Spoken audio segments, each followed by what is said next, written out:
기자회견문 말미에 한동훈 대표에 대해서 내가 사과하라고 한 말이 있죠. 이게 2024년도에 한동훈 대표가 2024년 2월 7일이죠. 그때 2023년도에 총선이 있었지 않습니까? 총선 직전에 관훈클럽에서 토론회를 하는데 한동훈 그때 당시 대표였지 않습니까? 한동훈 대표가 뭐라고 얘기했냐면은 그 기자 물어봤죠. 하도 부정선거 언급이 많으니까 어떻게 생각하냐 물으니까 국정원이 허위 보고입니다. 그 윤석열 대통령도 쏘갔어요. 내가 오늘은 이거 고발하는데 다음에 2차 고발은 그 선관위 투표관리관들, 네? 그리고 국정원 관계자 이놈들 고발할 거예요. 네? 명백한 범죄 사실 다 입증된 게 있어서 그렇습니다.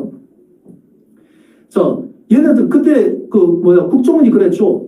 해킹 선관위의 서버를 점검을 했더니 2023년도에 점검을 했더니 선관위와 국정원과 한국인터넷진흥원 키사 세 개 기관이 합동으로 서버를 점검했더니 서버가 너무 취약하더라. 비밀번호가 1, 2, 3, 4, 5가 돼 있더라 하면서 이거 북한의 해킹이 하도 모두 무분별하게 이제 많이 해킹 공작이 일어났는데 선관위 서버가 만약에 해킹을 받게 되면 선거 결과가 조작될 우려가 있다라고 국정원이 발표를 한 거예요. 그때 당시에 10월 10일입니다. 2023년 10월 10일 날. 제가 그거 보고는 깜짝 놀랐어요. 아니 국정원이 대한민국 개표 시스템이 수개표인 걸 모른다고? 아니 이런 개표 상표를 다 있는데 해킹해가지고 서버가 조작이 되어지면 결과가 바뀐다고? 선거 결과가? 이런 미친 발언이 국정원이 했다고? 그래서 바로 중앙선관위에 전화했었어요. 야, 니들 같이 점검했다면서 국정원에서 이따위 미친 발표할 때 니들 뭐 했냐? 하니까 자기들도 너무 답답합니다. 자기들도 아니라고 아무리 얘기도 안 돼가지고 우리는 따로 발표했습니다. 그러니까 선관위 홈페이지 들어가니까 2023년 10월 10일 날 똑같은 날짜에 국정원이 발표하자 바로 그 직후에 선관위가 또 발표를 했어요. 국정원의 국정원 말대로 설령 해킹이 된다 하더라도 대한민국 개표 시스템은 100% 수개표 이런 것도 소화기 수개표로 되기 때문에 해킹이 되어도 선거 결과가 조작될 가능성은 제로입니다. 없습니다. 정확하게 발표합니다. 야, 이 시점이 어떤 시점인지 아십니까? 2023년 10월 이 시점이에요. 선관위 조직비리, 네? 전 사무총장의 아들 이제 채용이라든가 완전 부자 살섭하고 해가지고 막 채용 비리가 국민 드러났죠. 감사 결과 드러났잖아요. 국민들은 야, 어떻게 저런 미친 선관위가 있을 수가 있나? 네? 선관위가 가족 회사라고? 완전 또래 같은 발언도 아니에요? 솔직히 나도 많이 의심스러웠었어요. 중앙선관위 통화만 하면은 진짜 의심스러워. 진짜 그때 당시도. 그런데 결과적으로 어떻게 됐느냐? 보세요. 국민이 이미 선관위의 조직 비리와 언론이 엄청 대설특별히 상태에서 선관위에 대한 국민 신뢰가 있겠습니까? 바닥까지 떨어졌잖아요, 솔직히. 네? 그런 상황에서 국정원하고 선관위가 두 개를 같이 발표해버렸네? 그런데 선관위 발표가 사실 맞아요.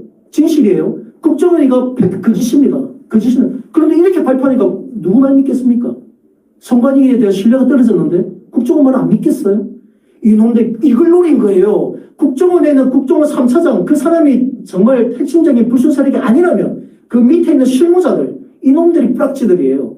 이놈들하고 선관위 내에 있는 불순사력다고 야합을 한 겁니다. 야합을 해가지고 그때 당시 제가 글 쓴 게 있어요. 선관위 내에 불순한 조직들이 6,000골단을 경계하라. 6,000골단. 6,000골단이 뭡니까? 내 살을 내주고 적의 뼈를 친다는 거예요. 네? 선관위가 어차피 자기 조직 비리가 드러났으니 깔끔하게 자기 조직 비리 다 드러내고 네? 이참에 국정원과 야합해가지고 이렇게 발표해버리면은 자 보수신령 쟤네들 또 부정선거전 못 튀어나오겠네? 이제 대한민국 전자개표라고 가지고 쏙 빠져있겠네? 그러면서 우리 보수신령의 뼈를 꺾는 게 그놈들의 계략이었어요. 공작이었어요. 그래서 그때 당시 제가 6,000골단을 경계하라고 글까지 내가 공개적으로 쓴 적이 있었습니다. 자, 여기에 한동훈이가 쏘은 거예요. 그래서 국정원이 전자개표가 위험하다고 하니 수개표로 해야 된다. 이번 지금 총선 때는 이런 미친 소리를 한 거야. 지금 하고 있는 게 수개표인데 또 수개표를 하래. 그러니까 선관위가 어떻게 받아준 줄 압니까? 그래도 한동훈은 선거의 당사자거든요. 야당의 대표자가 그런저런 병신 같은 소리를 하니까 그래도 무시는 못하겠고 들어주는 척하면서 이미 수개표를 하고 있으니 그러면 당신이 당대표라는 자가 그런 요구를 하니 재차 또 요구하니 그럼 수검표를 또 추가할게요. 수개표하고 있으니까 또 수개표할 수 없으니 수개표를 또 수개표할 수 없잖아요. 그러니까 수개표에 수검표 절차를 추가하겠다. 일이 된 거예요. 그러다 보니까 개표 현장에 어떤 혼란이 생기냐면은 기존의 개수기 있잖아요. 이게 그 돈 떨어진 것처럼 아주 빨리 떨어집니다. 천천히 떨어집니다. 천천히. 속도 조절 가능해요. 1번 때는 6번을 다 보면서 수기도 다 확인하고 있는데 확인된 걸 또 한 장씩 넘겨. 또 이게 수검표. 네? 이 절차를 추가했다는 겁니다. 쓸데없이 시간만 낭비한 거예요. 자, 이런 미친 소리 있고 또 한 가지도 뭐 있냐면은 지금 이번 이제 그 끝장 토론에서 핵심적으로 마지막에 난리 났던 게 뭐냐면은 사전투표 용지에 투표관리관 도장을 왜 찍지 않고 뭐 법에 있는 대로 찍지 않고 이걸 왜 인쇄 나눔을 하느냐? 네? 이걸 한동훈이가 그만했다니까 그때 당시에 한동훈이가 사전투표 용지를 도장을 찍어서 주면 된다. 이 미친 소리를 한 거야. 이 또래 같은 놈이. 네? 한동훈이 정말 이 친구가 몰랄까요? 공안 검사 해가지고 정말 이제 도와줬을 텐데 공직선거법을 지금 몰라? 네?